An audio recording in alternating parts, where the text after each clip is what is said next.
I'm Lara, Astrology Addict, and this video is all about how to read and interpret your own natal chart.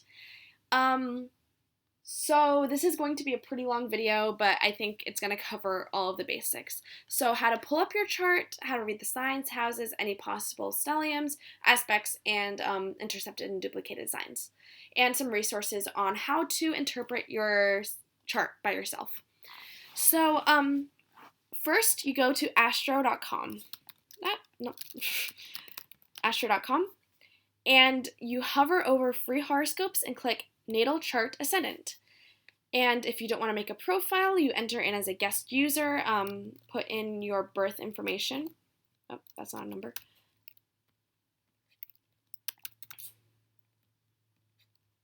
Something random. All right, so this right here is your birth chart. It has all your aspects, your signs, and houses. But I'm going to pull up my own just for educational purposes. So how to read the signs off of your chart. You can read off of this table off to the side. See, like, sun is Virgo, your moon is, or my moon is Gemini, my Mercury is Virgo. And if you go down here, my AC, which is my ascendant, my rising, is Virgo. And my MC, which is my medium Chali, my midheaven is Gemini. Or you can read it off of this circle. And along the edge of your natal chart are the zodiac signs, starting with Aries over here, Taurus, Gemini, Cancer, Leo, moving counterclockwise. And the beginning of each sign is the one that is dividing it from the sign before it. So this right here is the beginning of Gemini. This right here is the beginning of Taurus. That's important later when I discuss the positions of the different signs. So if I were to find out, if I wanted to find out what my moon sign was without having all of this, it'd be pretty easy because you can see here's a moon. And what sign is under? This, which is Gemini. And if you don't know the different symbols for the different zodiac signs, that's very easy to Google. So if you don't know what the different symbols for the different planets are, you can cheat and look over here. You see, like, if you didn't know this was the symbol for Saturn, you could be like, oh, this is Saturn. Find it in your birth chart, say, okay, this is Saturn, and it's in my, is in Aries, so I have an Aries Saturn. Or down here is Venus, and it is in the symbol Libra, so I have a Libra Venus. So what these numbers over here, though, those show the different positions of the signs of the different positions of the planets within the sign. So my moon is 20 degrees, 27 minutes, and 45 seconds within the sign Gemini. And minutes and seconds are just ways to measure angles. So it's basically about 20 degrees within the sign Gemini. And you can see that over here. So if Gemini starts right here, it's 0 degrees right here. And this angle between the beginning of Gemini and where my moon is, that angle is a 20-degree angle. So that's why it's 20 degrees within the sign Gemini, which is also about 2/3 within that sign because each sign is 30 degrees because they're 12 making up 360. So each sign is exactly 30 degrees. So if my moon is 20 degrees within that 30 degrees, it's 2/3 and math. So another example, my sun right here. It says over here that it's 3 degrees within Virgo. So Virgo starts not where this line is, but where this line is. I'll explain why that's important to acknowledge later. So the angle between this, and if that were good, is about 3 degrees, or is 3 degrees. So that's how you figure out the positions of your signs. Next comes houses. So houses, there are 12 houses in everybody's chart, and each house represents a different part of your life. Like your 10th house has to do with your careers and your reputation. Your 7th house has to do with your relationships and your partners in life. Or your 2nd house has to do with your possessions. So what really matters though is what planet is in each of your houses. So to find your houses, look for oh, I forgot to mention before, or I'll discuss after I talk about this. I'm sorry. So look for these chunks with in the circle. So my first house is this chunk right between this line and this line. That is my first house. Or up here, my ninth house is between this line and this line. So you can see that if that's my ninth house, you can see my moon is within there. So my moon is in the ninth house. What I was going to discuss earlier that I forgot to mention when I was talking about planetary placements is your rising, your medium Caeli, your descendant, and your Imum Caeli. Those are determined by the positions of your houses. So you can see AC is within the sign Virgo. AC is ascendant rising, and it's also where your first house starts. So my rising is in Virgo, or over here your descendant, it's where your seventh house starts. So my descendant is in Pisces. Or your medium Caeli, also known as your midheaven, is where your 10th house starts, which is also in Gemini. And your Imum Caeli, which is where your fourth house starts, it is in Sagittarius. So my Imum Caeli is Sagittarius. So that explains houses.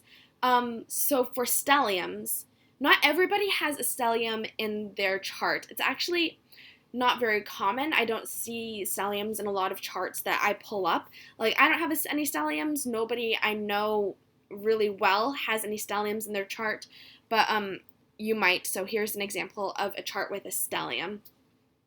So if you look over here at the sixth house, you can see that it is full of planets.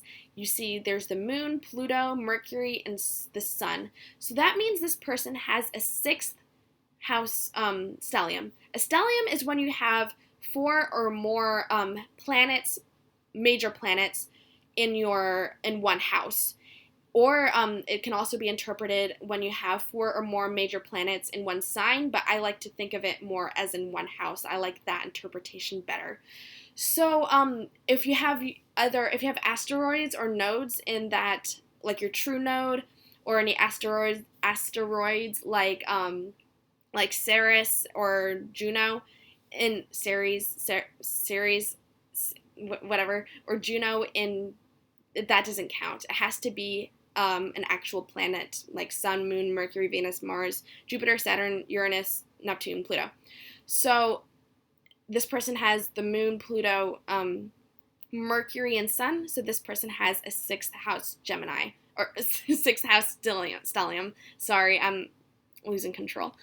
So what that means to have a stellium is when you have like a real focal point in your chart.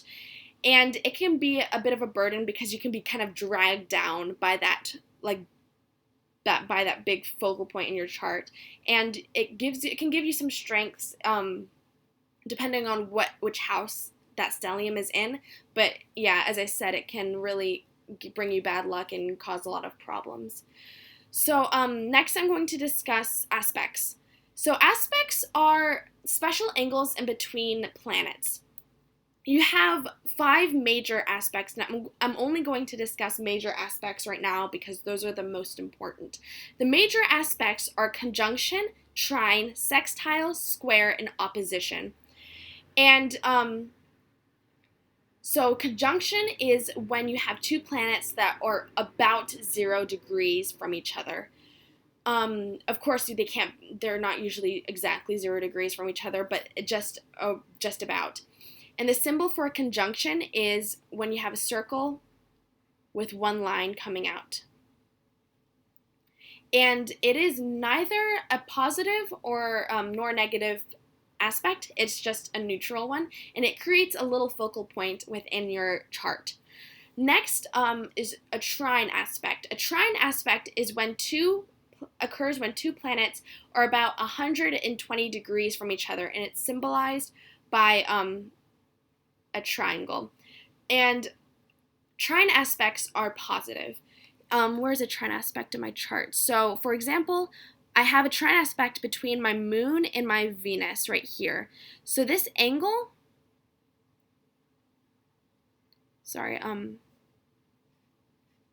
me use a different color so you can see that better. Purple, okay.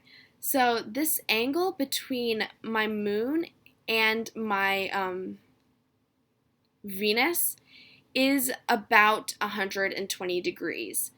Of course, it's not exactly 120 degrees. The difference between that 120, that ideal 120, and where that planet is actually positioned is called an orb, but that's kind of irrelevant for this. But so I have a trine aspect between those two because of that 120 degrees, and it's a positive aspect, which means there's harmony in between those two planets. The next one I'm going to discuss is a sextile, and that's represented by a star. Like an asterisk, a star, and that is a 60-degree angle. I have a sextile in between my Sun and my Mars, so this angle right here is 60 degrees. Well, you get the picture. And the next one is square, which is 90 degrees. It's the same concept. And opposition is 180 degrees. So a square is represented by a square, and opposition is represented by two circles with a line connecting them. So how do you read these off of your chart? You can look at these lines, but of course that kind of sucks because there's so many and it can be so hard to read, and they're just like, yeah, I don't like reading aspects off of circular charts. So I suggest using this handy aspect graph chart right here. So you can see if I were to go down, this is the symbol for the sun, and I go down to here, which is the symbol for conjunction, and you go over to which row it's in. It's in the row for Mercury, which means I have a conjunction between my sun and my Mercury. And if you looked up in my chart, you can see my sun's right here, my Mercury's right here. They're not like 0 degrees from each other, but they're very close to each other. Or if I were to go from my moon and you go here, which is trine, and you go over to Jupiter, that means I have a moon trine Jupiter. And if you were to zoom out on my chart and you see my moon and my Jupiter, so that's about 120 degrees between them. So that's how you read different aspects. And when I discuss resources, you'll figure out how to interpret for yourself what the different aspects mean. So next, I'm going to discuss intercepted and duplicated signs. Not everybody has intercepted and duplicated signs. So if you're looking at your chart right now and you're like, I can't find any of them, I fucked something up. No, you didn't. It's fine. About half of the charts, maybe a little less than half, have intercepted and duplicated signs, have the charts that I've seen at least. My boyfriend, for example, he has intercepted and duplicated signs. So an intercepted sign, this is going back to when I was talking about houses. An intercepted sign is when you have a sign in which no houses start. So if you were to look at his Gemini, right, the position of Gemini in his chart, you can see that a house starts right here in Taurus and a house starts right here in Cancer, but no houses start in Gemini. And if you were to go to the opposite side, to Sagittarius, he has a house starting in Scorpio and a house starting right in Capricorn, but there aren't any houses starting in Sagittarius. Those are his intercepted signs. And an intercepted sign is when it affects you because it can repress different different feelings inside of you, and it can cause obstacles. It's a negative thing generally. But also when you have intercepted signs, you always also have duplicated signs because there are 12 signs and there are 12 houses. And a duplicated sign is when two houses start in one sign. So if you were to look over here at Leo, he has his first house right here starting in Leo, along with his second house right here starting in Leo. And if you were to go to the opposite side, to Aquarius, he has his 7th and 8th house both starting in Aquarius, which means that Leo and Aquarius are duplicated signs for him. And that kind of does the opposite of what an intercepted sign does. It kind of brings natural strengths and stuff like that forward in his personality. So how do you interpret all of this for yourself? I suggest, number one, to go to Cafe Astrology. It is my favorite site for chart interpretation. So if you go over to the side where it says birth chart interpretations, you scroll down, you can click on different aspects, different planets and signs. So my Gemini moon, you can figure out what it means by putting moon in the signs.